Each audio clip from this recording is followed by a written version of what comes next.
aqui para estudar 1ª e 2ª Tessalonicenses. E hoje temos o primeiro capítulo da primeira carta para estudar. Só que eu acho que seria interessante e de muito proveito para ler também Atos capítulo 17, os primeiros 10 versículos daquele capítulo que realmente conta para nós a história do Evangelho chegando lá naquela cidade. Então o nosso irmão, seu Joel Matos, vai ler para nós Atos capítulo 17, os primeiros 10 versículos, e depois o nosso capítulo 1 Tessalonicenses capítulo 1.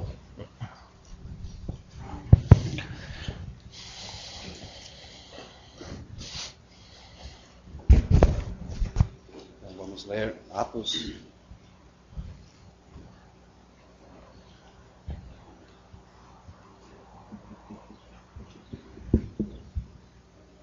Atos capítulo 17 e versículo 1. E passando por Anfípolis e Apolônia, chegamos a Tessalônica, onde havia uma sinagoga de judeus. E Paulo, como tinha por costume, foi ter com eles, e por 3 sábados disputou com eles sobre as Escrituras, expondo e demonstrando que convinha que o Cristo padecesse e ressuscitasse dos mortos. E este Jesus, que vos anuncio, dizia ele, é o Cristo. E alguns deles creram, e ajuntaram-se com Paulo e Silas, e também uma grande multidão de gregos religiosos, e não poucas mulheres distintas. Mas os judeus desobedientes, movidos de inveja, tomaram consigo alguns homens perversos, dentre os vadios, e ajuntando o povo, alvoroçaram uma cidade, e assaltando a casa de Jasson, procuravam tirá-los para junto do povo. Porém, não os achando, trouxeram Jasson e alguns irmãos à presença dos magistrados da cidade, clamando: estes que têm alvoroçado o mundo chegaram também aqui, os quais Jasson recolheu. Todos estes procedem contra os decreto de César, dizendo que há outro rei, Jesus. E alvoroçaram a multidão e os principais da cidade, que ouviram estas coisas. Tendo, porém, recebido satisfação de Jasson e dos demais, o soltaram. E logo os irmãos enviaram de noite Paulo e Silas a Bereia. E eles, chegando lá, foram à sinagoga dos judeus. Ora, estes foram... até versículo 10. Agora, em 1 Tessalonicenses, capítulo 1 e versículo 1.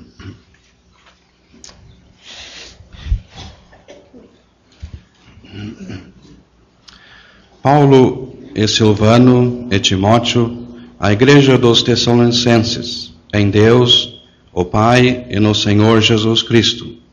Graça e paz tenhais de Deus, nosso Pai, e do Senhor Jesus Cristo.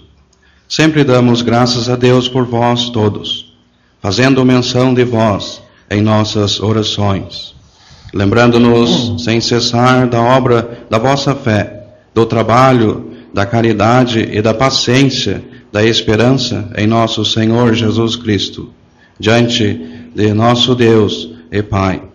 Sabendo, amados irmãos, que a vossa eleição é de Deus, porque o nosso Evangelho não foi a vós somente em palavras, mas também em poder, e no Espírito Santo, e em muita certeza, como bem sabeis, quais fomos entre vós, por amor de vós.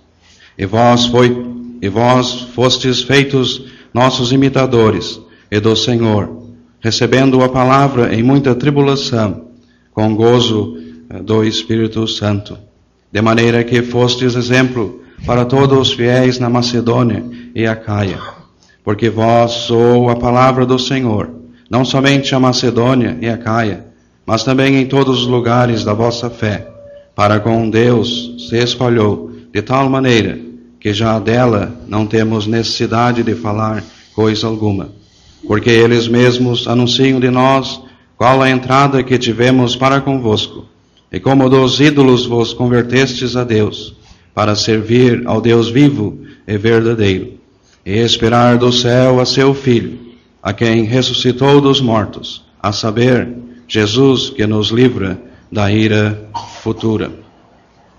Obrigado.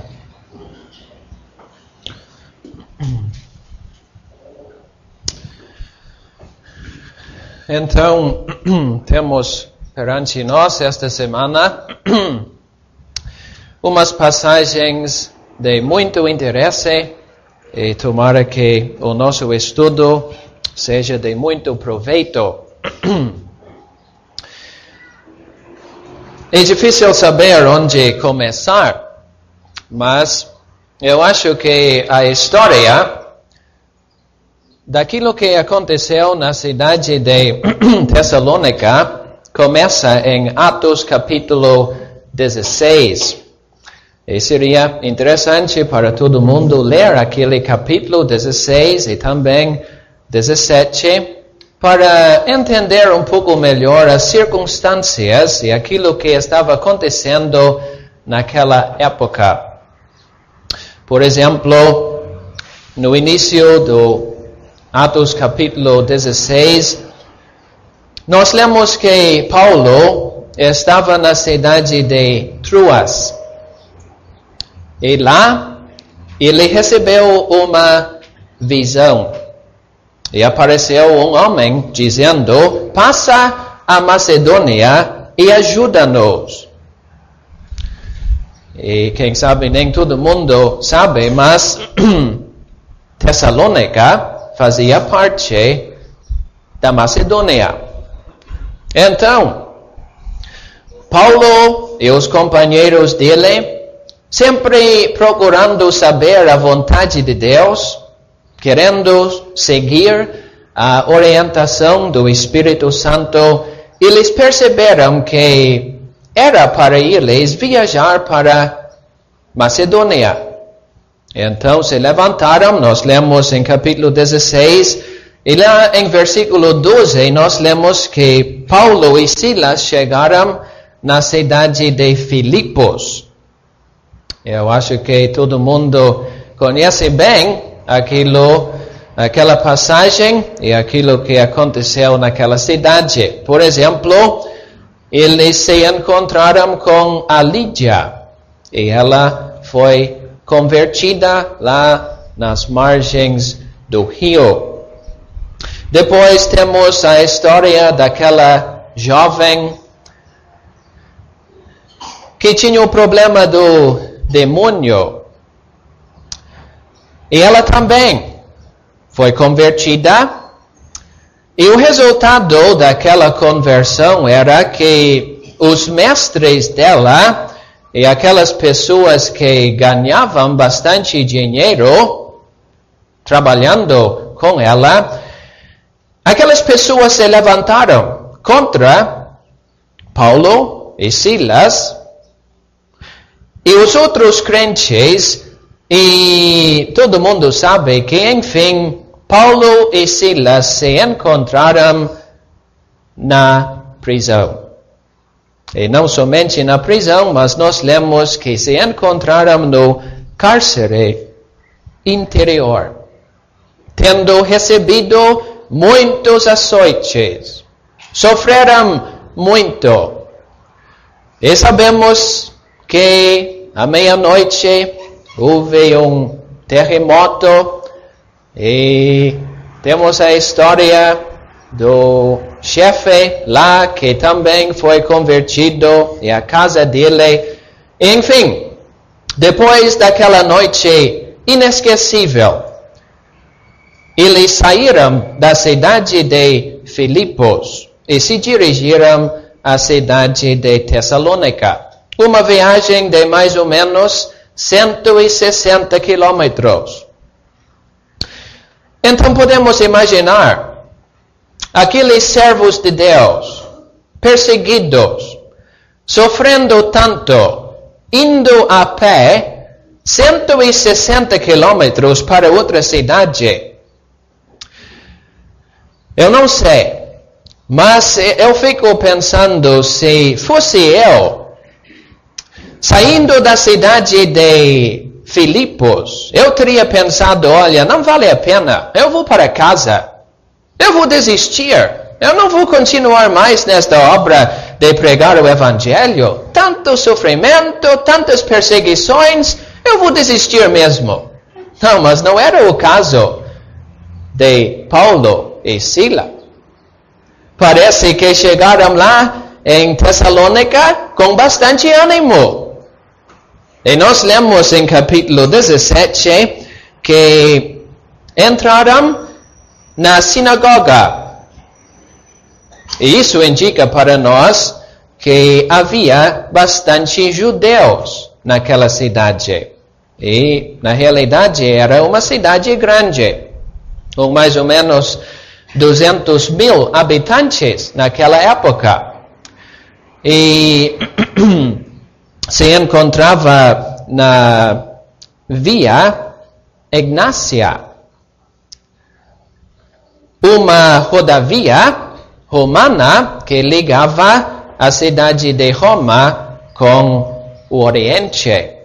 Uma cidade muito importante e tinha bastante comércio e judeus ricos e até gregos e uma variedade de pessoas lá naquela cidade. Então, os servos de Deus chegaram lá não para fazer negócios, não com interesse em comércio, mas queriam apresentar a mensagem do Evangelho a qualquer custo.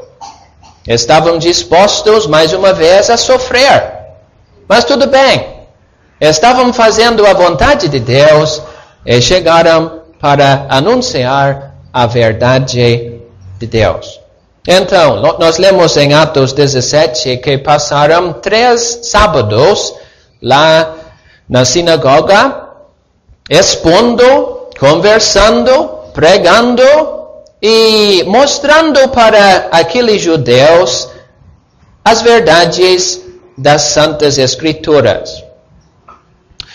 Nós lemos em versículo 3, por exemplo, de Atos 17, expondo e demonstrando que convinha que o Cristo padecesse e ressuscitasse dos mortos, e este Jesus que vos anuncio, dizia ele, é o Cristo. Então, parece que falavam bastante sobre as profecias do Antigo Testamento. Que Cristo, o Messias, ia chegar, ia sofrer e ia ressuscitar. E, na realidade, estavam dizendo para os judeus em Tessalônica, Jesus, o Nazareno, era esta pessoa. Aquelas profecias se cumpriram em Cristo, o Senhor Jesus Cristo.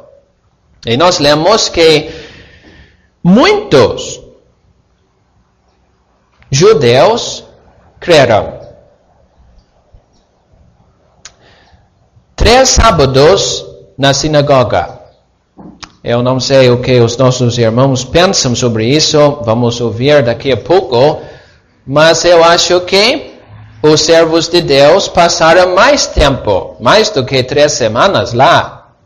Pois nós lemos depois que uma grande multidão de gregos religiosos e não poucas mulheres principais. E não podemos afirmar nada, mas eu acho que aqueles gregos não estavam lá na sinagoga. Então parece que os servos de Deus foram para outro lugar, na cidade, a fim de pregar a mesma mensagem para os gregos e estas senhoras importantes. Tudo bem.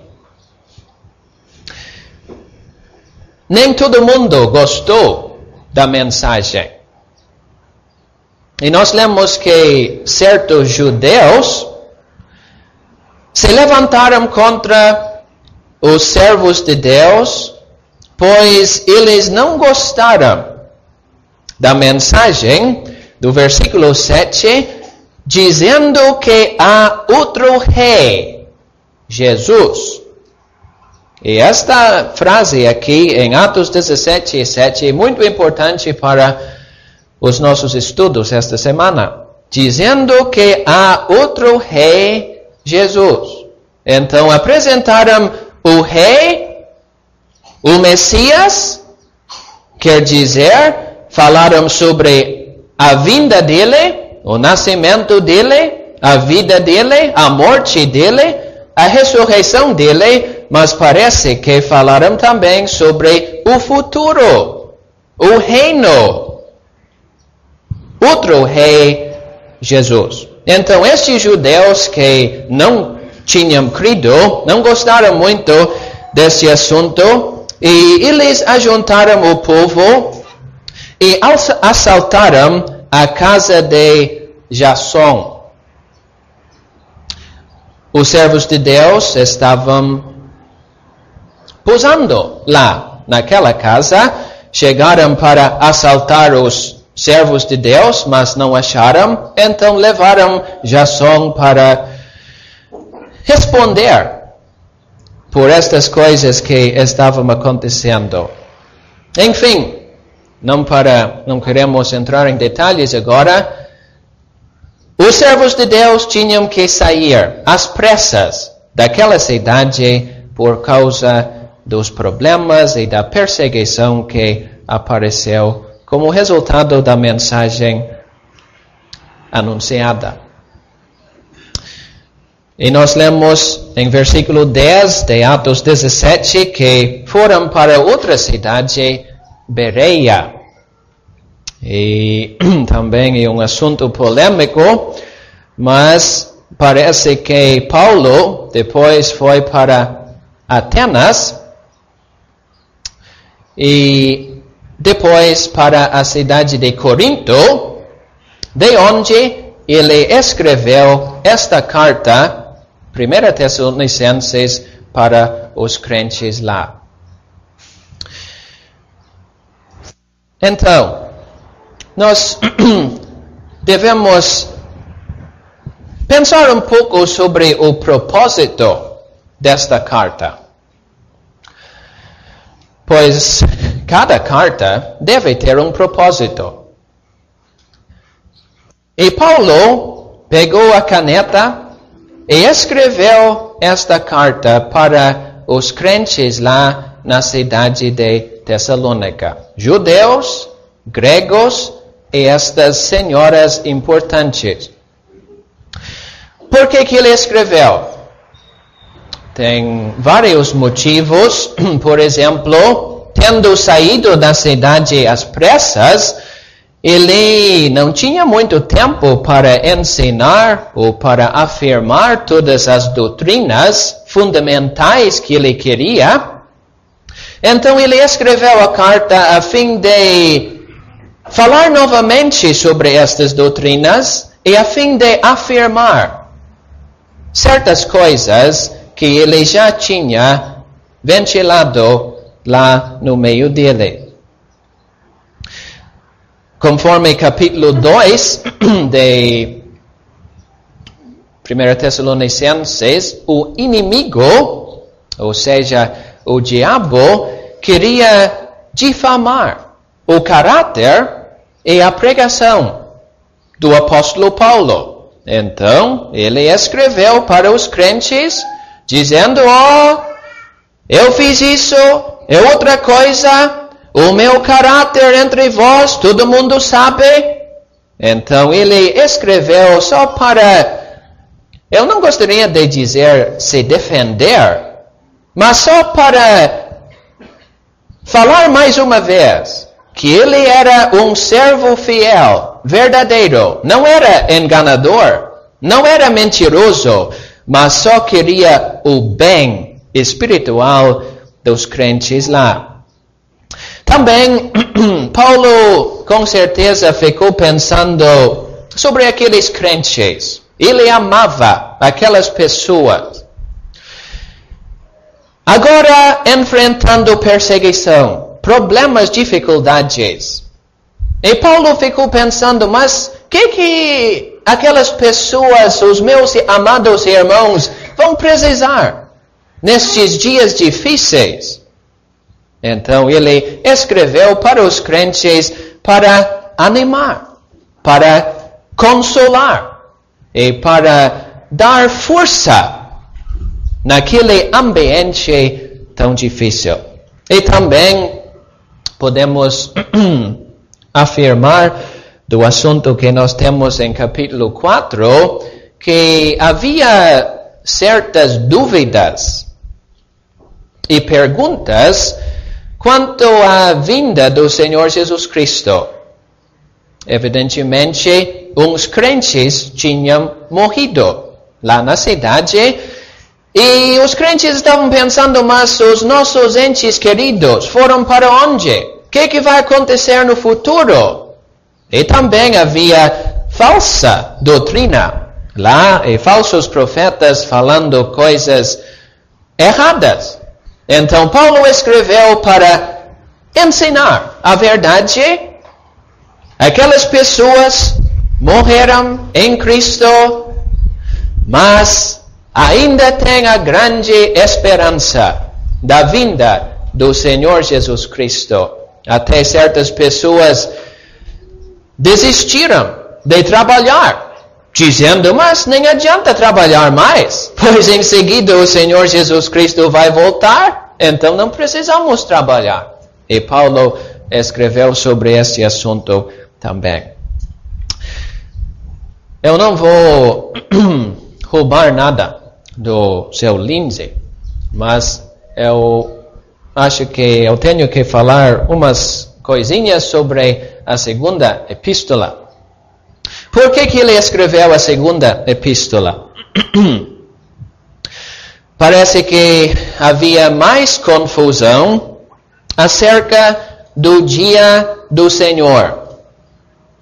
Certas pessoas não tinham entendido bem o assunto, então Paulo escreveu com mais detalhes ali em capítulo 2 da segunda carta sobre este assunto. Certas pessoas pensavam que já tinha começado, e Paulo queria corrigir este erro. Também parece que certos crentes tinham perdido a esperança da vinda do Senhor Jesus Cristo, e ele queria animar também os crentes nesse sentido. Também havia mais desordem, e ele fala no último capítulo sobre a necessidade de disciplina entre os desordeiros. Seu Lindsay vai falar mais sobre isso, nem sei qual dia, mas deve ser a quarta-feira, né? Quinta. Então, por enquanto, estamos aqui na primeira carta. Então, o tempo vai passando e vamos chegar agora para a primeira carta, só para resumir um pouco melhor o assunto. Por exemplo, 1 Tessalonicenses capítulo 1, temos saudações e recordações dos resultados do Evangelho. E vamos estudar esse assunto daqui a pouco. Capítulo 2, até versículo 16, nós temos o caráter de Paulo e o ministério dele. Capítulo 2, versículo 17, a capítulo 3, versículo 13, temos o relacionamento com os Tessalonicenses. Paulo fala do seu interesse neles, o seu desejo para que eles cresçam e façam progresso, mas nós lemos que Satanás impediu uma outra visita para eles. Paulo queria visitar para ajudar, para animar mais, mas Satanás impediu. Então ele mandou Timóteo E lemos sobre a missão de Timóteo e as notícias que ele trouxe para Paulo ali na cidade de Corinto, de onde esta carta foi escrita. Em capítulo 4, os primeiros 12 versículos, temos várias exortações e como o crente deve viver e se comportar a fim de agradar a Deus no meio das perseguições. Queria animar aqueles crentes para viver para a glória de Deus. E também temos os assuntos de pureza, de amor fraternal, e serviço e relacionamentos uns com os outros. Capítulo 4, a partir do versículo 13 até capítulo 5, versículo 11, temos a segunda vinda do Senhor Jesus Cristo e a responsabilidade dos crentes à luz daquele dia. Por exemplo, nós lemos em capítulo 5, versículo 6, não dormamos, pois, mas vigiemos e sejamos sóbrios. Um aviso para todos nós até nos dias de hoje. E para terminar o capítulo 5, versículo 12 a 28, temos várias exortações para a santidade e a conclusão da primeira carta. Então, estamos chegando cada vez mais perto, devagarzinho, mas agora vamos estudar um pouco mais de perto o primeiro capítulo.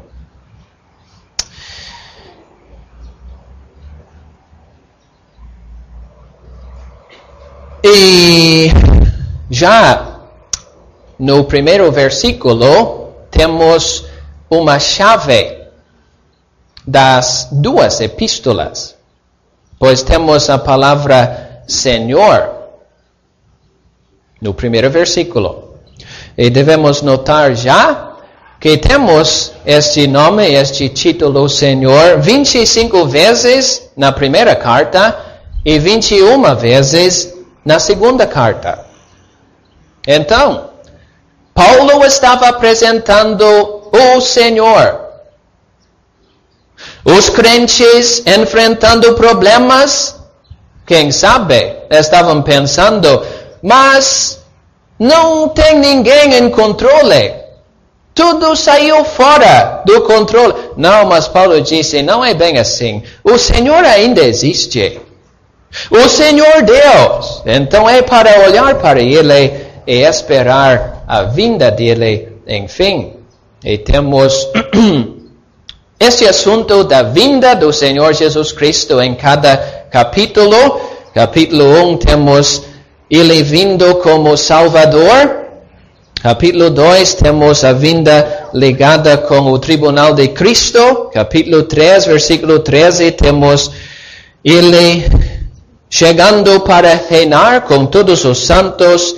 Capítulo 4, Ele volta para pensar no arrebatamento. E capítulo 5, Ele pensa na necessidade de santificação, pureza, esperando a vinda de Cristo. Então, capítulo 1, versículo 1, tem a ver com esta introdução e estas palavras-chave que vão nos ajudar bastante no estudo destes assuntos preciosos. Versículos 2 e 3, temos Paulo dando graças a Deus pela salvação dos crentes lá. Versículos 4 a 8, temos a eleição de Deus, que Deus tinha escolhido em Cristo os crentes lá, e temos provas daquilo que tinha acontecido, provas na vida deles. Por exemplo, versículo 6, vós fostes feitos nossos imitadores. Versículo 7, fostes exemplo para todos. Versículo 8, por vós soou a palavra do Senhor. E versículos 9 e 10, realmente temos o passado da vida deles, o presente, esperando o Senhor, e o futuro glorioso, sendo livrados da ira futura. Só antes de me sentar, tem outro detalhe, outros detalhes interessantes.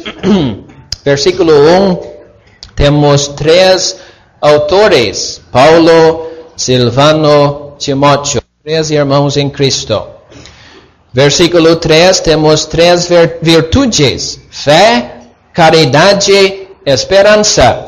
Versículos 6 a 8, temos 3 qualidades, imitadores, exemplos e anunciadores, ou pregadores. E versículos 9 e 10, temos os 3 estágios da vida dos crentes, a conversão deles, o serviço deles, e agora, ou lá, aguardando a vinda de Cristo. Então, temos muito assunto, e agora temos 1 hora e 9 minutos. Então, contamos com, em primeiro lugar, a ajuda de Deus, do Espírito Santo, e estamos olhando para os nossos irmãos também, não somente os irlandeses, mas queremos ouvir as vozes dos nossos irmãos brasileiros que têm a confiança da igreja onde fazem parte.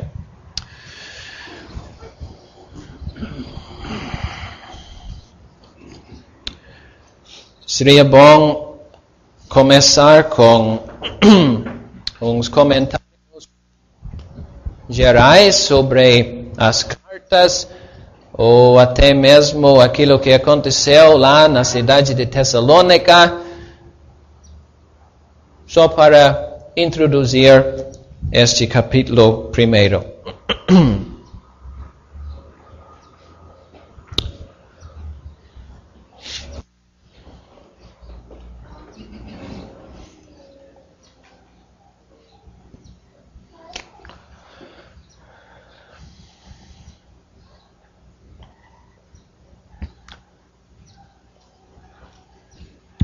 Alguém deve ter alguma coisa para dizer sobre as 2 cartas em geral? Seu Tomás. As 2 cartas.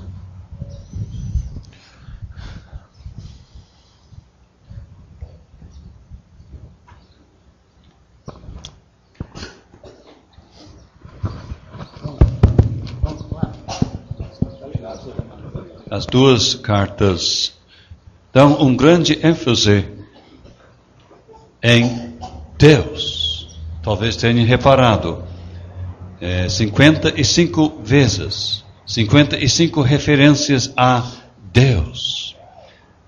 A igreja dos Tessalonicenses em Deus, uma expressão só encontrada nestas epístolas, eu acho. Amados de Deus, converteram-se dos ídolos, os convertestes a Deus, o Evangelho de Deus, o Deus de paz.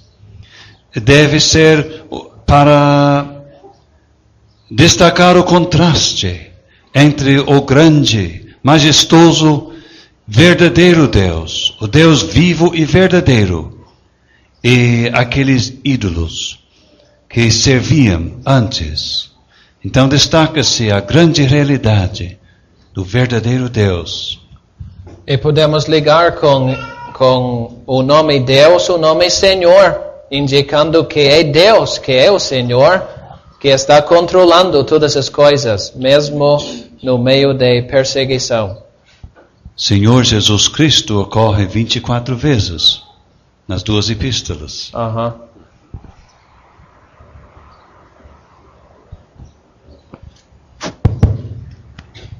Convém que estudemos realmente estas cartas, porque em cada capítulo nós temos referência à vinda do Senhor Jesus Cristo.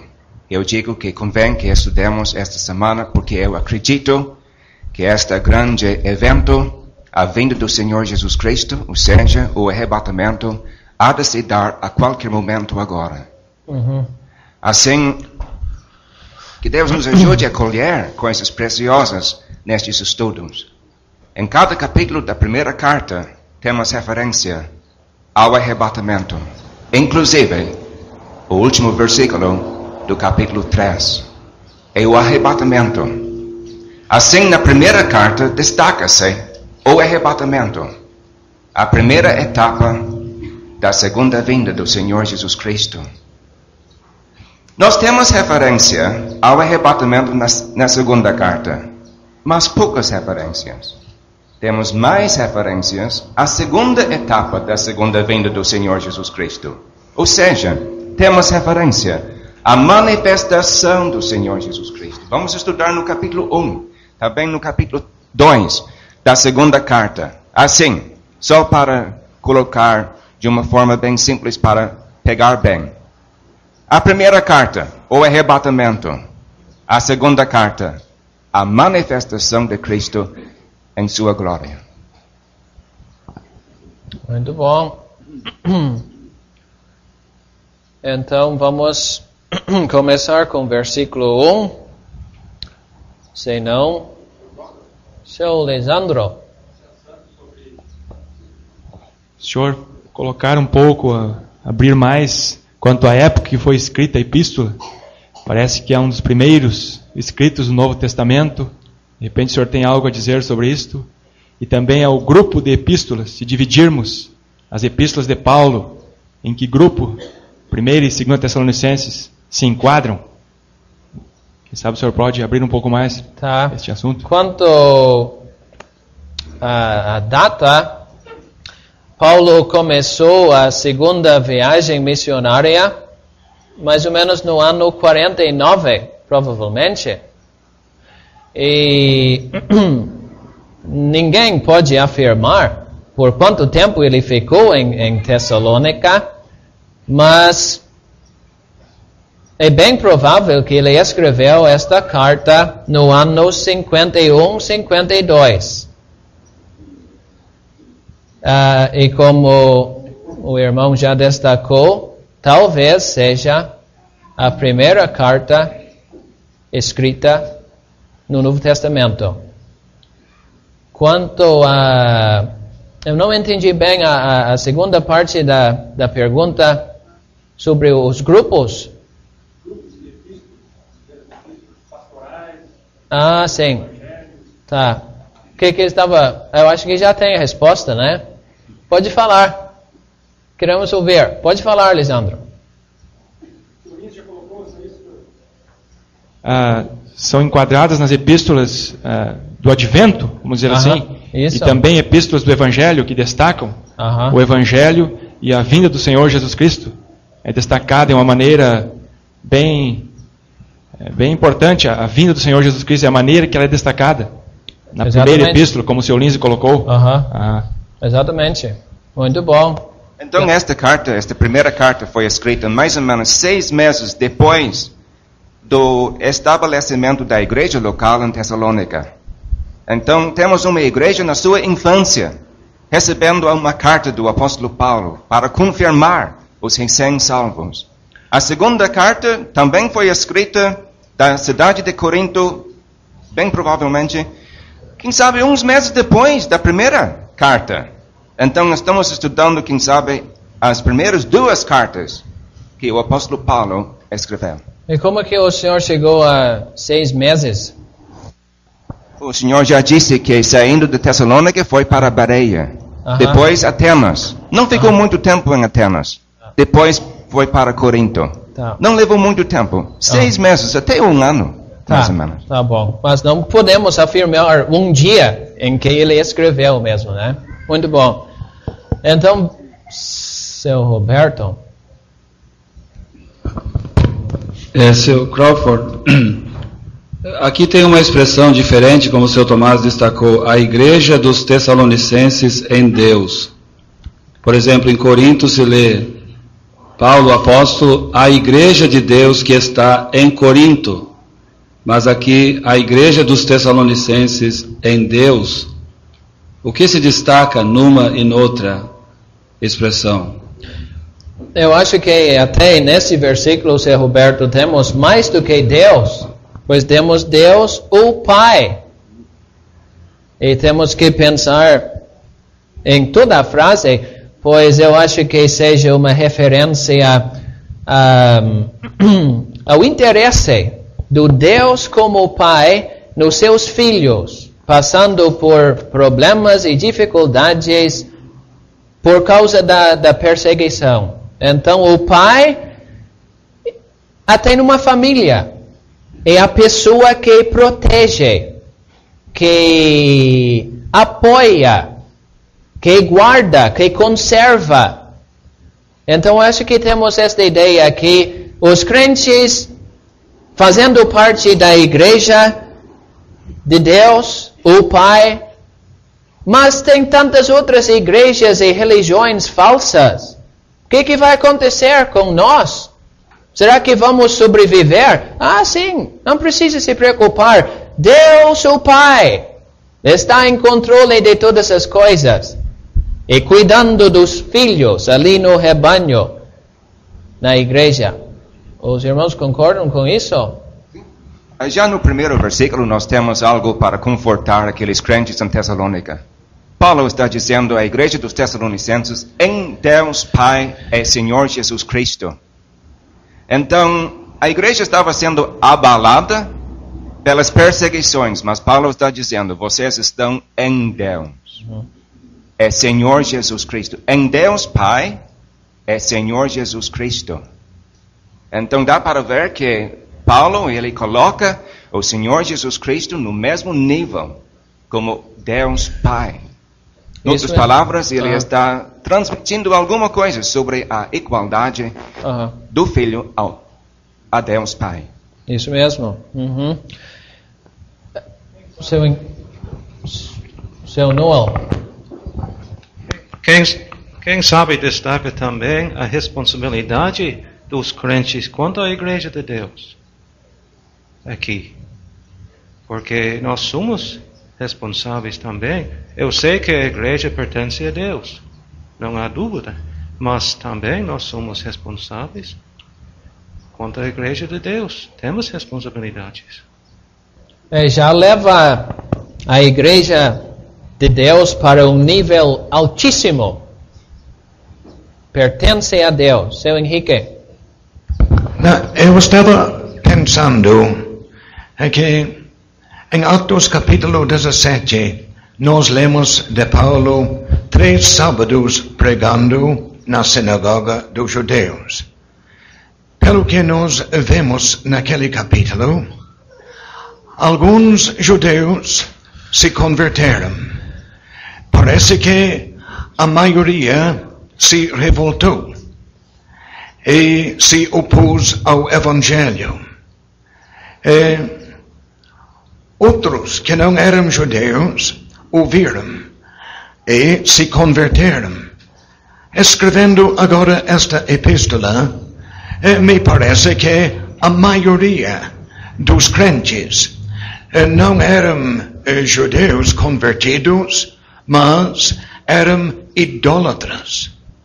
E o que eu fico admirado, essa gente que não tinha as escrituras do Velho Testamento, essa gente idólatra, penso eu que aproveitaram mais do que 3 semanas de Paulo no seu meio. Mas o que eles aprenderam, o que eles compreenderam, deve fazer-nos baixar a cabeça, porque tinham um conhecimento das coisas de Deus e do futuro, que crentes hoje salvos, não só 6 meses, mas não só 6 anos, mas muito mais, não tem. Isso mesmo. Como se explica isso? Parece que se dedicaram muito a aprender estas doutrinas fundamentais. E não tiveram as escrituras que nós temos para estudar, e estavam evangelizando e ocupando bastante o seu tempo para levar avante o Evangelho, mas tinham aproveitado muito. Sim, parece que apreciaram tanto a salvação deles, que queriam fazer o máximo possível para servir ao Deus vivo e verdadeiro. Seu James? Eu só queria destacar isso, voltando a olhar em geral nas epístolas. Eu acho muito interessante que nós vemos que Paulo ensinou assuntos proféticos enquanto ele estava na cidade. Ele volta a ensinar os mesmos assuntos nessa epístola. E de novo na segunda epístola, ele fala sobre os mesmos assuntos. Então, podemos aprender a lição que não deveríamos ter medo de ensinar assuntos proféticos para crentes novos, mas também vemos a necessidade de repetir ensinamentos. O senhor concorda com isso? Muito bom, muito bom. Às vezes pensamos que não dá para falar sobre Apocalipse, pois ninguém vai entender. Mas estes crentes não tinham problema. Cabe ao crente explicar quem está pregando. Não convém falar do que não entendemos, mas devemos procurar entender e assim explicar aos outros. Isso mesmo. Então vamos. Seu Paulo. Sim. Nesses 10 versículos, sim, capítulo 1, eu estive notando que destaca muito o testemunho deles e os resultados. Isso mesmo. Muito importante. É exatamente isso que temos. E outra coisa, agora uma pergunta. Sobre esses 3 irmãos, onde eles se encontravam e como foi esse encontro? E como é que eles estavam juntos, os 3? Tá, sabemos que Paulo era o apóstolo escolhido por Deus, um homem especial para levar a mensagem para os gentios. E como eu já falei na introdução, ele recebeu aquela visão para ir à Macedônia. E nós lemos em Atos capítulo 16, versículo 1, chegou a Derbe e Listra, eis que estava ali um certo discípulo por nome Timóteo. Versículo 2, versículo 3, Paulo quis que este fosse com ele. Então ele convidou Timóteo, um jovem. Alguém sabe mais ou menos quantos anos ele tinha quando foi convidado por Paulo? Alguém tem uma sugestão? 30 anos. Tudo bem, bem jovem então. 30 ou mais. Seu Croft, não sei se o senhor explicou e eu não vi. Paulo aqui não usa o seu apostolado, né? Apóstolo, só sim, o nome. Paulo, e Silvano e Timóteo. Isso. Que não usou o apostolado como em outras igrejas, no caso. Ele não usou, pois parece que ninguém estava disputando esse fato, né? Silvano, acho que todo mundo sabe a mesma coisa de Silas. Será que Silas e Timóteo estavam com Paulo quando ele entrou em Tessalônica com o Evangelho? Eu acho que sim. Eu acho que sim. Sim. Então, é muito natural então que eles estejam ligados com Paulo quando ele escreveu a carta. Mas eu faço uma pergunta depois. Vamos para frente. Temos graça e paz. Tenhais de Deus nosso Pai, do Senhor Jesus Cristo. Graça e paz. Graça, todo mundo sabe, é o favor imerecido de Deus para com os homens. E aqui, paz seja uma referência ao resultado para aqueles que aceitam este favor em Cristo. É interessante que temos graça e paz no início e no fim da primeira epístola e da segunda epístola. E pode estudar este assunto depois, mas é interessante. Graça e paz no início, no fim das duas epístolas. Então vamos para o versículo 2. Eu acho que vamos ter que correr um pouco, tá? E não é a minha culpa. Sempre damos graças a Deus por vós todos, fazendo menção de vós em nossas orações.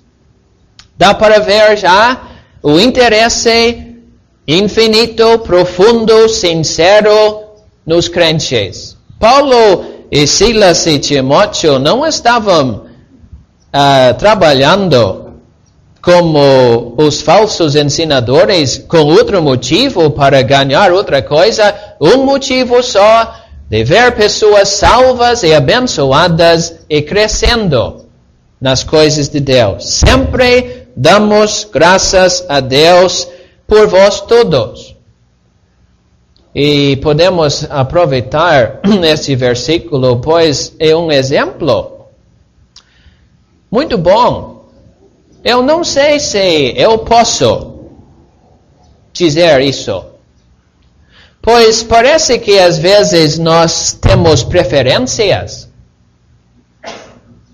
e gostamos de certos irmãos mais do que outros. Não deveria ser assim.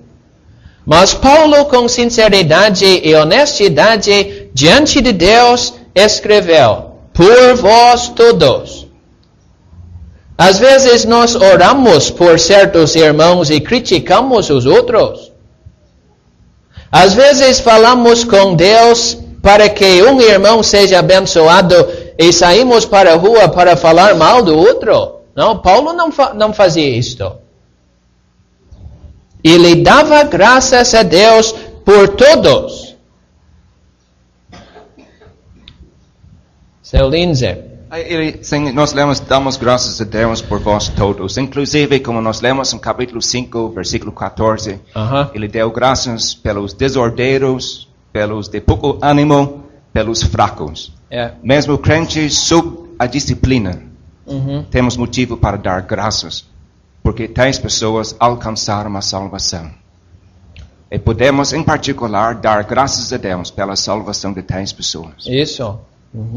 Ele não deu graças que alguém estava desordeiro, mas podia dar graças a Deus pela sua salvação e orar por ele que fosse encaminhado. Eu acho que podemos afirmar também que Paulo era uma pessoa que pensava de uma maneira positiva. Eu acho que às vezes, eu não sei, eu só posso falar por mim mesmo, mas às vezes nós pensamos só coisas negativas e não olhamos para o lado positivo. Eu acho que podemos aproveitar esta lição também. Seu José? Eu estava pensando, seu Croft, que ele dava graças a Deus por vós todos. Nessas alturas, será que todos os crentes andavam bem? Porque versículo 13 ele fala da obra dele, da fé deles, do serviço deles. É só um pensamento.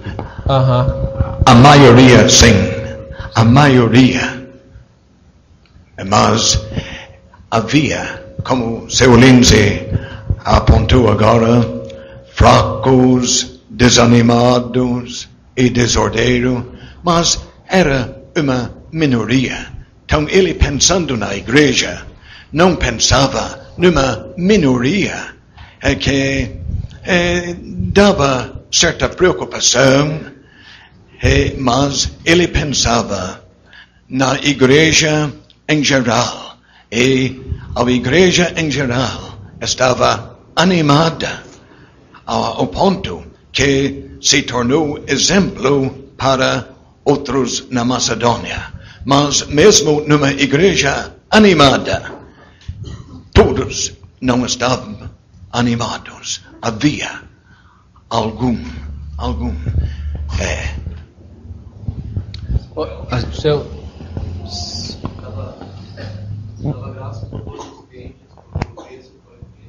Pode passar o microfone para o irmão, faz favor. Ele dava graça por todos os crentes, porque o preço que Cristo pagou foi o mesmo por todos. Seu precioso sangue. Muito por isso bom. é de muito valor. Muito bom. Obrigado. Seu Crawford, não há dúvida que é precioso poder dar graças a Deus vendo a realidade da salvação de uma pessoa. Mas, por exemplo, as igrejas da Galácia, Paulo disse: eu estou perplexo a vosso respeito. Estavam sendo levados por doutrina falsa que estava ameaçando a obra de Deus lá. Então, aos coríntios também havia desordem, pecado na igreja. Então, sempre dar graças pela salvação é muito bom, mas quanto ao andar, às vezes aquele que ora não ora com alegria, mas com pesar no seu coração. Isso mesmo. Seu James. Às vezes nós lemos de Paulo falar das minhas orações. Aqui nós lemos das nossas orações. E tão bom ver os servos de Deus com o costume de orar juntos. Isso é bom, é um costume. Sempre damos graças. Não era de vez em quando dava vontade, mas sempre, como costume. Vamos para o versículo 3, faz favor. Lembrando... Pode ser, seu Lindsay? Só para ajudar o senhor. Obrigado. Nós temos aqui 3 frases que, vamos dizer, qualificam ou modificam esta prática que eles tinham, damos graças a Deus sempre. Fazendo menção, lembrando-vos sem cessar, versículo 3. Sabendo, amados irmãos. Versículo 4. Sim, o termo exato seria, nós temos aqui três particípios. Fazendo menção de vós, lembrando-nos sem cessar, sabendo, amados irmãos. Então, essas 3 coisas, enchendo os corações dos servos de Deus, davam-lhes motivo para dar graças a Deus. Muito bom. Então, ele tinha mais motivo de dar graças a Deus por eles do que apenas pela sua salvação. As vidas deles, como vemos nestes 3 itens, era motivo de dar graças a Deus. Muito bom. Então vamos pensar nesses 3 itens. A obra da vossa fé, que se liga com dos ídolos vos convertestes a Deus, versículo 9. Trabalho da caridade, que se encontra em versículo 9 também, para servir o Deus vivo e verdadeiro. E a paciência da esperança, versículo 10, esperar dos céus a seu Filho. Todo mundo concorda com esta ligação? Então, vamos pensar bem pouco sobre a obra da vossa fé. O que significa isso? Eu faço a pergunta.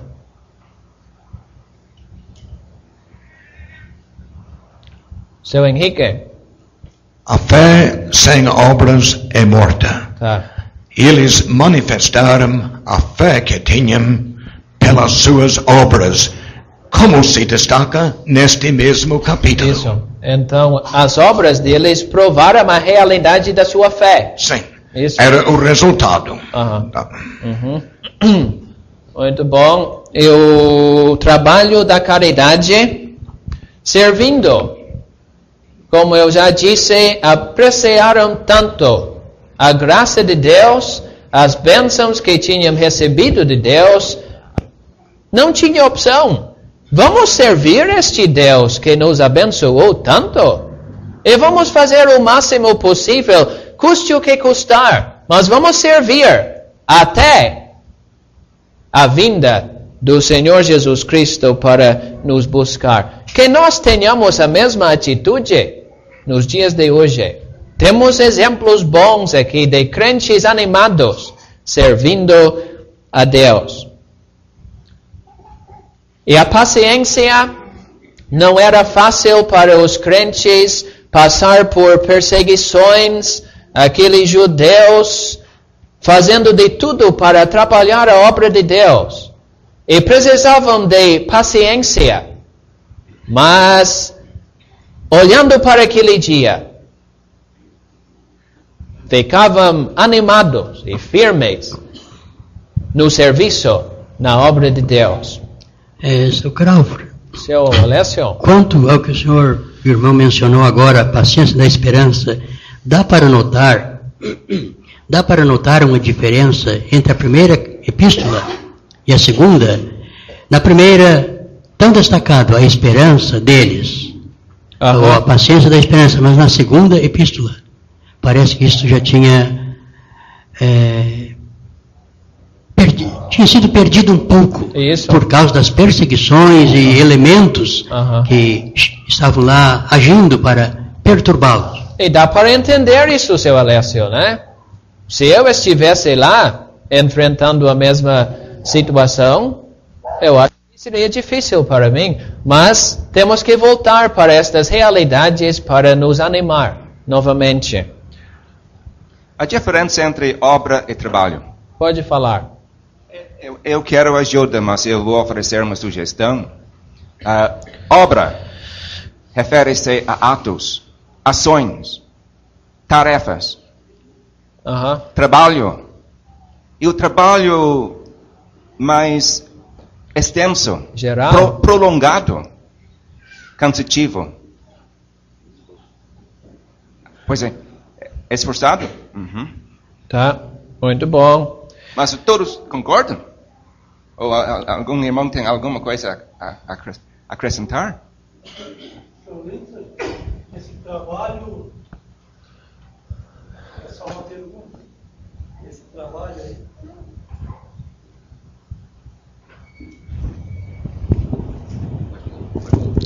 Esse trabalho aí que o senhor está destacando, isso aqui é muito importante. O trabalho da caridade, o trabalho do amor. Como é que a gente entende bem isso aí? Nós vemos já trabalho motivado pelo amor. Amor para com Deus, amor para com Cristo, amor para com os nossos irmãos. Trabalho motivado pelo amor. É que naquela época, como o irmão estava falando ali, o irmão Granford, existiam muitas perseguições, muitos sofrimentos, e os apóstolos, eles eram apóstolos do nosso Senhor Jesus Cristo, conheciam bem os sofrimentos dele, e também queriam imitar ele, quem sabe. É apenas uma sugestão. Muito bom. Todo crente pode mostrar esse amor, porque na salvação o amor de Deus é derramado no coração da pessoa salva.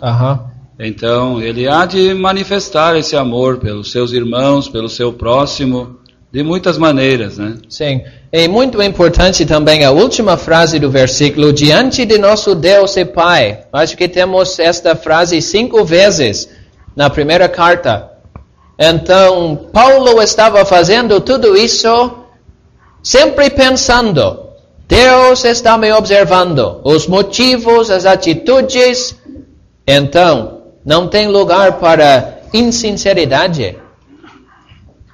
Versículo 4.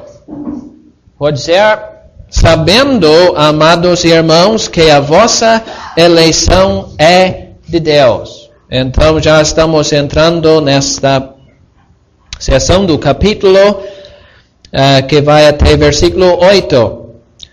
Sabendo, não era que alguém tinha falado ou comunicado para Paulo, mas ele tinha observado. E o que ele tinha observado? as 3 provas que temos em versículos 6, 7 e 8. Prova número 1, vós fostes feitos nossos imitadores e do Senhor. Versículo 7, fostes exemplo para todos. Versículo 8, por vós soou a palavra do Senhor. Então, Paulo, observando aquilo que estavam fazendo, chegou à conclusão: isso é uma obra de Deus. Eu acho importante destacar isso, que no nosso Novo Testamento nós temos várias palavras traduzidas sabendo, saber. Mas essa palavra saber que temos aqui, como o Senhor explicou, quer dizer algo que Paulo tem observado. Então, é exatamente isso. Como é que um homem pode saber da eleição dessas pessoas? Ele tem visto tanta coisa, ele vai nos contar agora. Isso mesmo. E podemos passar a noite toda pensando na eleição de Deus, mas não vamos. Basta dizer que a eleição de Deus significa o ato soberano de Deus de escolher certos indivíduos para serem seus. Todo mundo concorda? Então, como eu já disse, podemos falar até meia-noite sobre isso, mas não vamos. Quando o Evangelho chegou em Tessalônica, as bênçãos de Deus seria para todos. Mas, infelizmente, como naquele tempo, ainda hoje, nem todos aproveitam. E os que aproveitam são os eleitos. Isso. Paulo anunciava a mensagem para todo mundo. Judeu, grego, qualquer pessoa. Mas nem todo mundo aproveitou. Alguém tem mais alguma coisa sobre versículo 4? Não, só fiquei pensando, o senhor falou essa eleição para certos indivíduos, né? Mas já foi respondido aí, que a salvação é para todos. Deus quer que todos se salvem. Sim. Deus amou o mundo. Sim. Mas nem todos ouvem, entendem, aceitam. Isso mesmo. Mas a salvação, o chamado de Deus através do Evangelho é para todos. Para todos, e a responsabilidade fica com cada pessoa, ou aceitar ou rejeitar. Sim, o fato que Deus elegeu certas pessoas para serem salvas não quer dizer que Ele deixou as demais pessoas para serem condenadas. A Bíblia não fala assim. Temos de deixar o assunto ali, nós não temos como explicar. Mas a Bíblia claramente ensina, e eu concordo plenamente, Deus escolheu individualmente, não coletivamente. Ele escolheu individualmente certas pessoas para serem salvas. Muito bom. Então, versículo 5. Porque o nosso evangelho não foi a vós somente em palavras, mas também em poder, no Espírito Santo, muita certeza, como bem sabeis quais fomos entre vós por amor de vós. Nosso evangelho, capítulo 2, versículo 2, temos o evangelho de Deus. Capítulo 2, versículo 4, temos o evangelho. Capítulo 3, versículo 2, temos o evangelho de Cristo. E seria interessante para todo mundo meditar nestes termos, pois eu acho que cada termo sugere alguma coisa muito preciosa. Não tem dúvida. E eu estava pensando ainda neste capítulo, e eu acho que é importante ver. Paulo não estava em qualquer dúvida quem eram os eleitos, ou seja, quem eram os salvos. Estes crentes estavam manifestando de uma maneira positiva, estavam manifestando de uma maneira que não deixava dúvida. A realidade do que confessaram com a boca. A realidade da sua conversão. É triste hoje quando vemos pessoas demais, depois de um ano, depois de mais de um ano, depois de tantos anos, e dizem que são salvas, e a gente não tem certeza nenhuma. Explica para nós isto. Não, acho que o Senhor já explicou, mas uma pessoa que se diz salva e não tem evidências na vida, é muito difícil, né? Tem qualquer coisa errada. Será que nós devemos, pelo menos, esperar ver evidência na vida daquele que se diz salvo, evidência, provas de uma mudança, de uma diferença do que era antes. É muito fácil se dizer salvo e outra coisa provar a realidade. Conselho apropriado para tais pessoas. Conselho apropriado para tais pessoas seria o que nós temos ali em 2 Pedro 1, versículo 10. Portanto, irmãos, procurai fazer cada vez mais firme a vossa vocação e eleição. É para tais pessoas, caso que estivessem aqui. Tais pessoas deveriam provar pelo seu comportamento, pelo seu interesse nas coisas de Deus, deveriam provar que tem mesmo a salvação. Realmente pode ser o único conselho que podemos dar para tais pessoas, porque eu lamento também que há várias pessoas assim. Não são batizadas, quem sabe querem ser batizadas, mas não dão prova. E podem ser batizadas e ainda haver a dúvida. E pior ainda.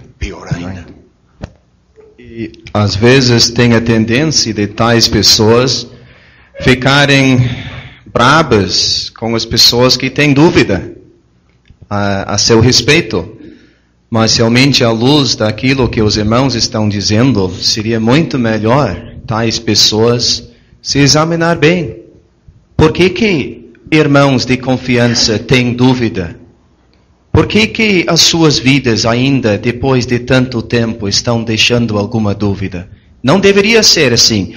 Estamos lendo aqui de crentes que só faz 6 meses têm a salvação. E não estão deixando dúvida nenhuma. Deveria ser assim entre nós. Tá, muito bom. Só temos mais 25 minutos e temos 6 versículos, então eu peço desculpas, mas vamos para frente. Versículo 5, aqui nós temos 5 ingredientes, eu acho que dá para dizer, numa pregação do Evangelho.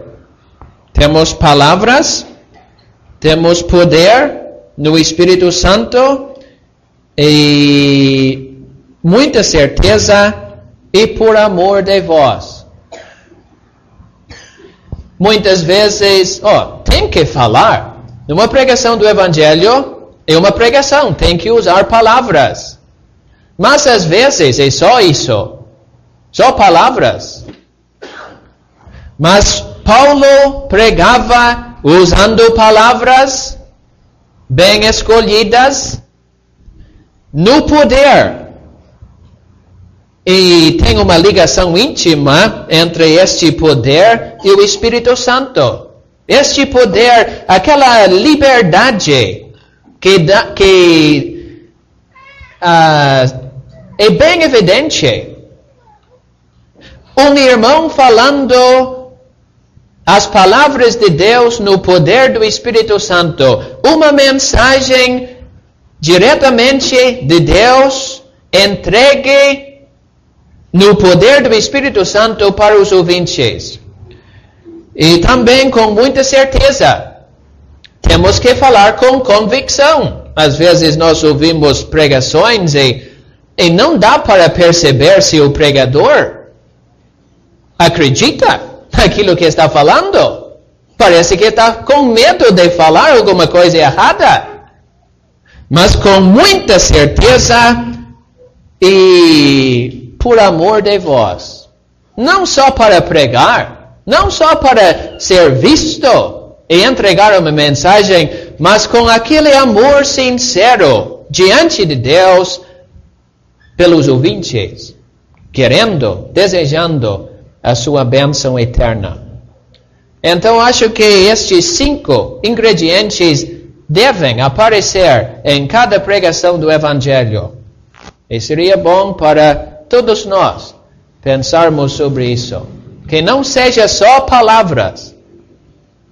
Seu Manuel? Eu estava pensando aqui, o poder do Espírito Santo no Evangelho deu resultado lá. Embora entrou o Evangelho com dificuldade, como vimos, tribulações. Mas há pessoas que resistem à voz do Espírito. Conforme nós temos em Atos, Estevão falando. Vós sempre resistis ao Espírito. Aqui foi diferente, aqui deu resultado. Deu. Existem pessoas que ouvem, o poder do Espírito opera, mas procura resistir. Nos explica um pouco sobre isso. Eu acho que o senhor já falou tudo, seu Manuel. Seu Henrique? Acredito que estes aproveitaram, mas muitos outros ouviram os mesmos pregadores pregando a mesma coisa e naquele lugar resistiram, e não só resistiram, mas trataram de levantar oposição. Mas não era culpa dos pregadores, não nem era de Deus. Culpa do Evangelho, da pregação ou dos pregadores. A mesma coisa acontece hoje. Seu Crawford, sim. Quem prega o Evangelho pode entender um pouco disto. Os que ouvem também sentem isso. Pois é. Não há dúvida que a pregação de Paulo era distinta de certas pessoas daquele tempo que talvez fariam uma pregação bastante afetada para atraírem a atenção dos ouvintes para si. E Paulo nunca faria tal coisa. Isso. Ele era um pregador da verdade. Ele escondia-se atrás da mensagem para que Cristo fosse apresentado para os ouvintes. Com motivos puros. Exatamente. Diante de Deus. Isso mesmo. Então, versículo 6, vós fostes feitos nossos imitadores e do Senhor. É interessante. Ele não disse que vós fostes feitos imitadores do Senhor e de nós. Mas parece que os servos de Deus estavam imitando tanto o Senhor que ao seguir o exemplo deles, acabaram seguindo o Senhor. É isso que nós não temos. é a ordem de importância de maneira nenhuma, é a ordem de experiência. Conheceram os servos de Deus antes de conhecer o Senhor. Mas temos que destacar que os servos estavam seguindo bem de perto o exemplo do Mestre. E foi evidente para todo mundo a vida do Senhor transparecendo na vida deles. Concorda, seu lindo? Então, e recebendo a palavra em muita tribulação, mas com gozo do Espírito Santo. E outra palavra que aparece várias vezes nesta carta é gozo. E todo mundo pode pesquisar em casa. Não temos tempo agora para entrar em detalhes. Alguém gostaria de comentar sobre o versículo 6, seu Lindsay? Estou pensando no versículo 5, precisamos mais do que palavras nas nossas pregações. Precisamos do poder, precisamos do Espírito Santo, essas palavras convincentes. E por isso, a reunião de oração que precede a pregação do Evangelho deve ser cheia de crentes querendo clamar fortemente para o Senhor, para que haja poder nas pregações. Além da necessidade de poder divino, precisamos de homens transparentes, quais fomos entre vós por amor de vós. O pregador sempre está ali pregando a sua mensagem. Os ouvintes têm como contemplar o pregador, examinar a sua vida. E a vida do pregador tem como acrescentar peso às suas palavras na pregação. De passagem, eu não ia me sentir com liberdade ao pregar o Evangelho por meio do rádio. Pois é. Porque eu estaria longe dos ouvintes. Os ouvintes não teriam como me examinar. Não teria como me conhecer a minha vida. Não estou dizendo que Deus não tenha usado o rádio. Várias pessoas já se salvaram, mas para mim, bênção assim não justifica o método usado. Nós vamos ver isso mais na epístola, como Paulo destaca o testemunho do pregador. E nós não podemos separar o testemunho do pregador com a mensagem que ele prega. Mas, por exemplo, numa cidade como Osório, você morando em Osório, seria conhecido em Osório, você pregando o Evangelho na rádio em Osório, todo mundo ia conhecer quem é que está pregando, quem é este, e onde mora, e onde ele frequenta, e pode seguir os passos dele, e observar a sua vida, a sua família e tudo. Talvez você, saindo de Sapucaia para Caxias, com uma mala cheia de folhetos e largando os folhetos na praça para os que passam, ninguém lhe conhece. Então, será que não é válido? Respeitamos muito os seus pensamentos, nosso amado irmão, mas isso não me convence para usar.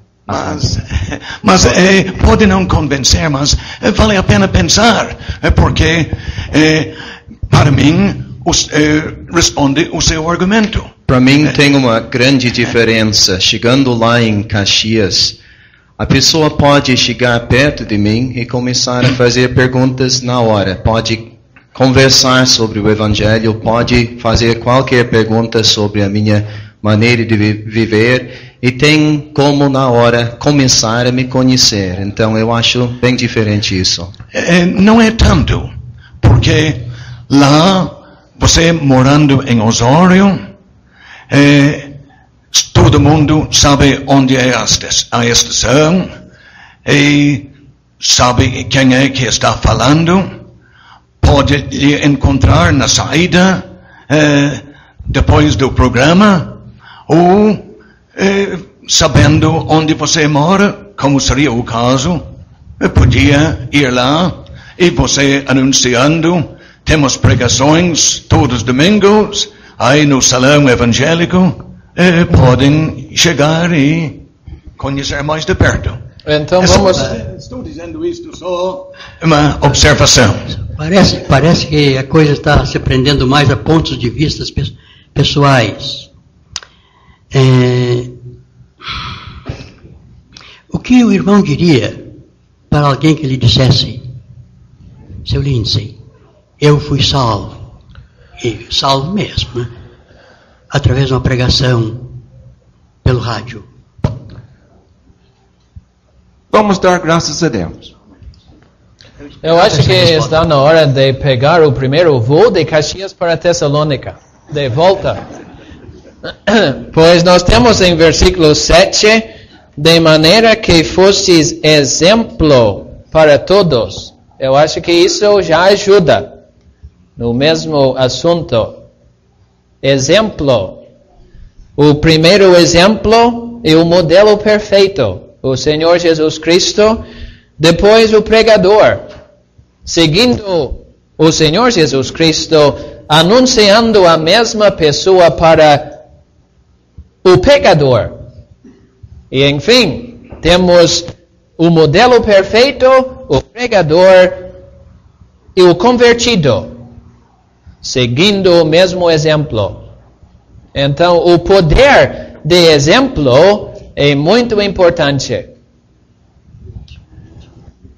Então, é muito precioso pensar que depois de 6 meses de testemunho, nós já temos uma igreja exemplar aqui. Então, todos nós deveríamos pensar assim, porque no nosso Rio Grande do Sul, até a igreja mais nova tem já mais do que 6 meses de testemunho. Será que nós pertencemos a uma igreja exemplar, como nós temos aqui? É isso que devemos pensar, se odiamos, e aplicar esse assunto. Temos mesmo uma igreja exemplar, um nível bem elevado. E seria bom para todos nós parar esta noite para pensar, que eu posso fazer para melhorar a situação ali na igreja onde eu faço parte? Então tem muito assunto. Seu Cropper? Seu quem é? Paulo aqui. Seu Paulo. Vemos essas pessoas imitando a Paulo. Eu tenho certeza que aqui no Rio Grande do Sul há irmãos tentando imitar bons exemplos de irmãos. Mas agora surge aquela pergunta: será que alguém vai querer imitar o seu Cropper? Tomara que não. Ou eu, né, no caso. Seria melhor imitar o Senhor do seu Crawford. Sim, mas aqui nós vimos o servo do Senhor sendo imitado. Isso mesmo. Então, o exemplo em primeiro lugar é o Senhor. Então, que bom se um dia alcançássemos esse ponto que Paulo chegou, a ponto de um irmão dele ser imitador dele. Isso mesmo. Lá em São Gabriel, de vez em quando, se ouve o comentário, tu vai lá na igreja do seu Wilfredo? Tudo bem, mas tem alguma coisa errada. Não é a igreja do seu Wilfredo. Não é bom sempre olhar para os homens, sejam homens de Deus ou não, mas é o Senhor. E o exemplo que devemos seguir. Versículo 8, seu Henrique. Paulo podia dizer, sede meus imitadores, como também eu de Cristo. Isso. Desculpa, como evitar isso? Lá em Osório, eu tenho ouvido isso, algumas pessoas, vai lá na igreja do seu Alessio. Sim. Como evitar isto? Essa maneira que as pessoas... Eu sei, mas... As pessoas não estão querendo dizer que o seu Alessio é dono da igreja. Eles querem, na simplicidade, dizer, é lá onde o seu Alessio também vai. Sim. Será que não é isso? Eu acho que às vezes tem mais do que isso. Mas devemos esclarecer bem o assunto. Não é a minha igreja. Eu faço parte, mas é a igreja de Deus. Versículo 8. Porque por vós soou a palavra do Senhor, não somente na Macedônia e Acaia, mas também em todos os lugares. A vossa fé para com Deus se espalhou, de tal maneira que já dela não temos necessidade de falar coisa alguma. Pessoas bem ocupadas, espalhando a mensagem do Evangelho, não somente na cidade deles, mas em outros lugares, até lugares distantes.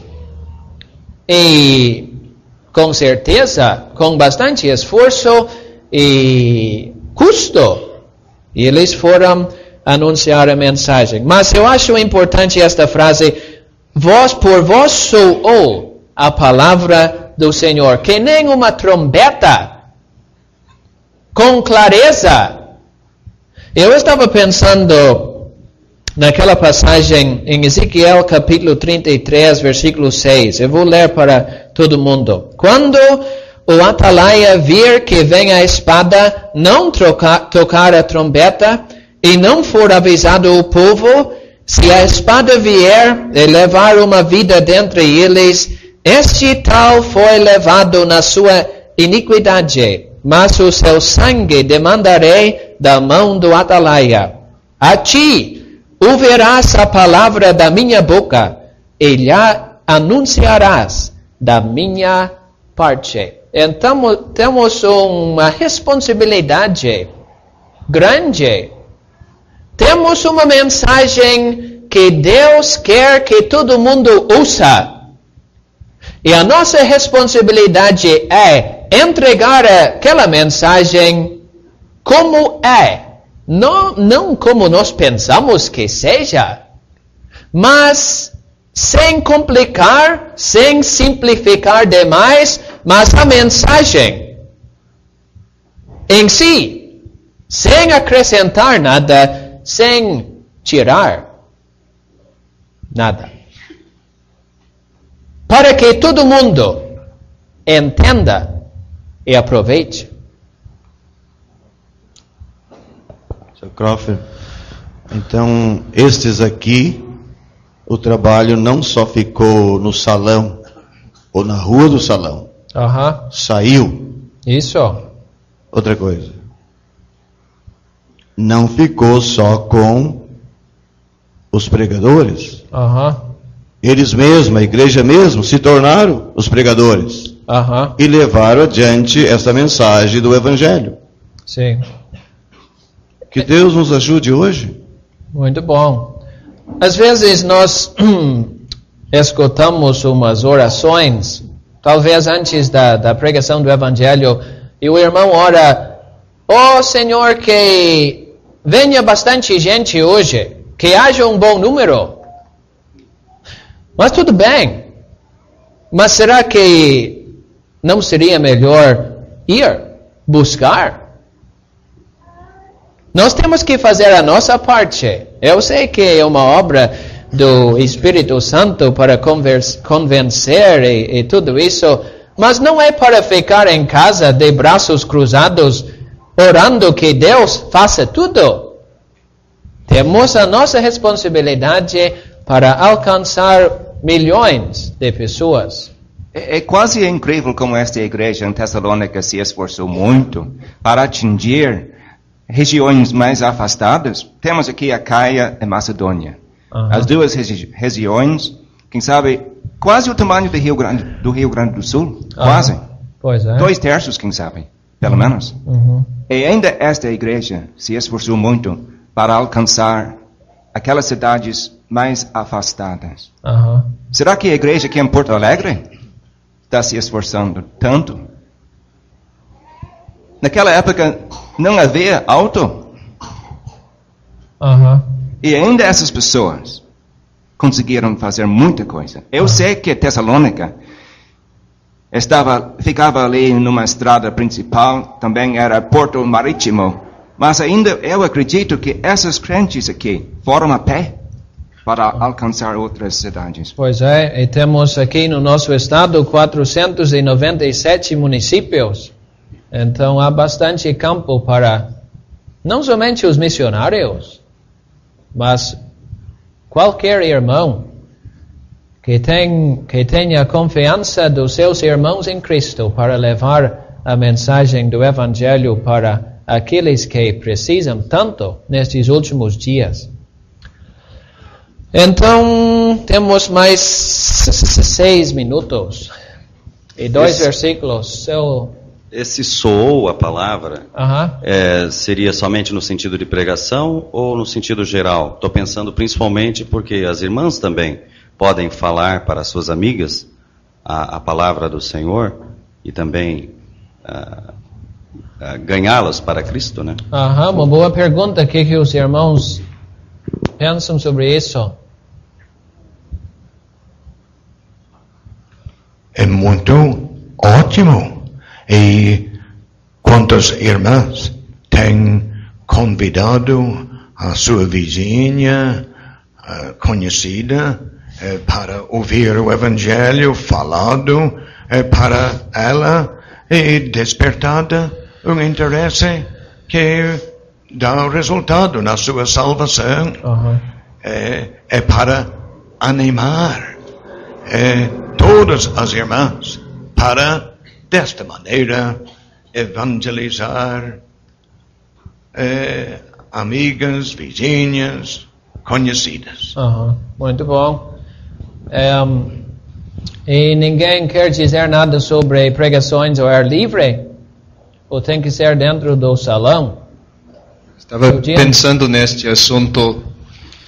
Nós temos que lembrar que o nosso Senhor disse: ide por todo o mundo e pregai o Evangelho. Nós temos que levar o Evangelho para as pessoas. Infelizmente, hoje em dia, muitas vezes as pessoas não estão chegando. Estamos saindo com convites, mas em geral as pessoas não estão chegando. Será que ficamos em salões vazios, dizendo já fizemos a nossa parte? Ou será que deveríamos sair nas ruas para pregar o Evangelho? Eu não tenho dúvida. Tá, obrigado.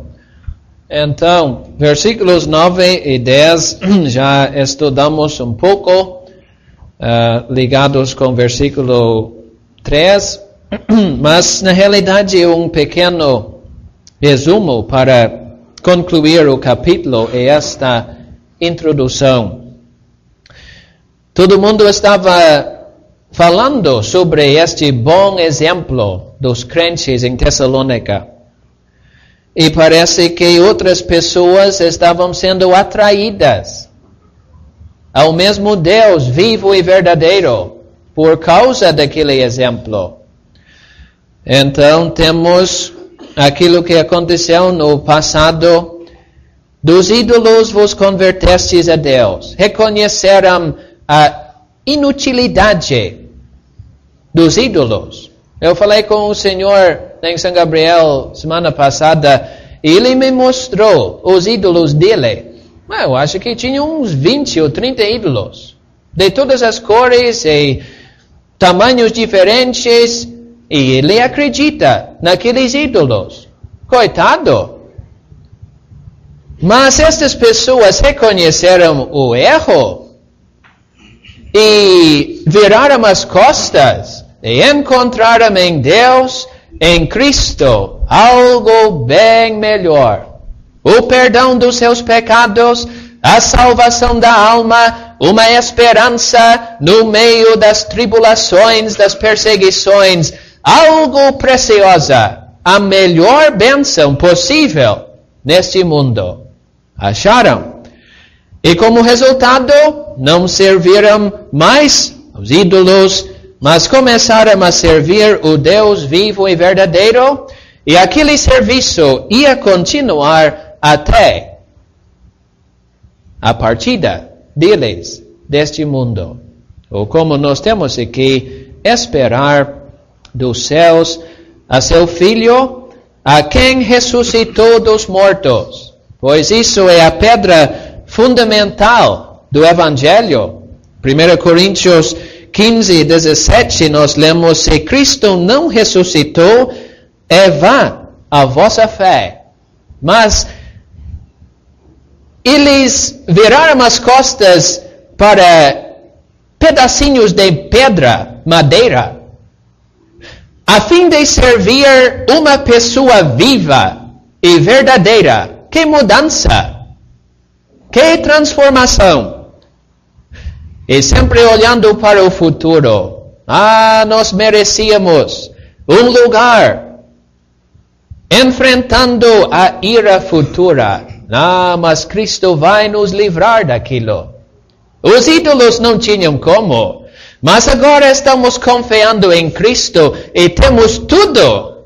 Então, vamos para frente com bastante ânimo e coragem para servir a Deus até aquele dia. Se odiamos. Quando lemos da ira futura aqui, será que estamos pensando somente no inferno, no lago de fogo? Ou será que ele também está pensando sobre a ira sobre essa terra, os dias de grande tribulação na terra? Eu acho que dá para incluir. Creio que aqui ele está destacando que a vinda do Senhor Jesus Cristo vai nos livrar não somente do inferno, mas também da ira que vai vir sobre essa terra. Eu acredito que sim. Então, seu Paulo. Quem são eles? Quem? Versículo 9. Quem são eles? Quem são eles? Porque eles mesmos anunciam de nós qual é. Eu acho que seja todo mundo. Os habitantes não salvos de Tessalônica, observando a vida. Isso mesmo. Pessoas vendo a realidade do exemplo. Todo mundo estava falando, mas que isso? Que mudança? Que salvação é essa? Que seja assim em Porto Alegre. Ou será que não seriam o versículo 7, os fiéis da Macedônia e Acaia, que estavam falando bem daquele momento? Também, mas eu acho que principalmente os não salvos, impressionados com a mudança que a salvação tinha produzido. Então, já são 9h21. Desculpe, seu Manuel, alguma coisa, mas agradecemos a cooperação e a ajuda de todo mundo e tomara que todos nós sejamos abençoados como resultado.